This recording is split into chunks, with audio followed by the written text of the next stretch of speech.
নবী করিম সাল্লাল্লাহু আলাইহি ওয়াসাল্লামের পছন্দের রং সবুজ, এ কথা সবার জানা। জানেন মাহমুদুল্লাহ রিয়াদও তাই তো সব কিছুতেই রাখেন সবুজের ছোঁয়া, হোক সে ব্যাট কিংবা স্লিপস।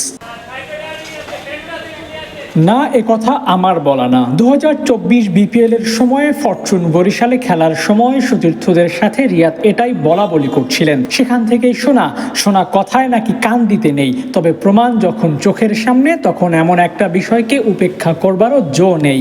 স্লিপসের রং সবুজ, সবুজ ব্যাটের স্টিকারও।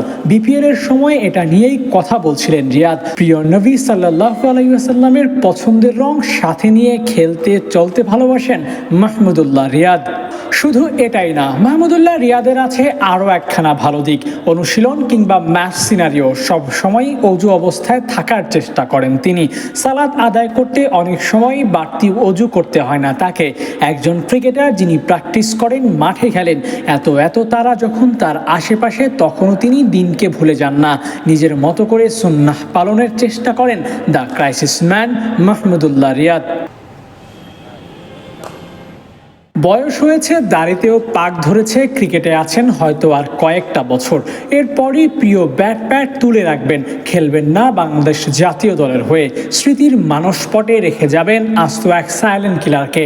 তবে যতদিন মাঠে আছেন ততদিন নিবেদনে ঘাটতি রাখতে চাইবেন না। সিনিয়র, অভিজ্ঞতা এমন সব কোটায় না, পারফর্মার হয়েই মাঠ মাতাবেন। নিজের উপর অর্পিত দায়িত্ব গুরুত্বের সাথে পালন করবেন, যেমনটা করে আসছিলেন বিগত বছরগুলোতে।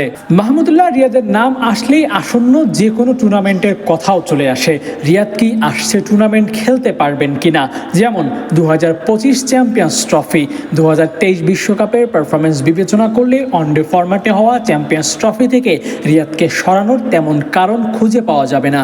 কিন্তু টি-20 বিশ্বকাপের পারফরমেন্সকে ভিত্তি ধরলে রিয়াদকে নিয়ে যে কোনো সিদ্ধান্ত নিতে পারে নির্বাচকগণ। তবে এমনটা না হওয়াই ভালো।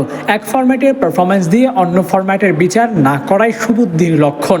তবে এর আগে তার পারফরমেন্স পর্যবেক্ষণ করে তাকে নিয়ে সিদ্ধান্ত নেওয়া উচিত।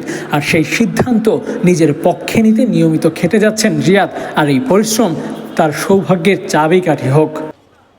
Abu Naim, sports Times.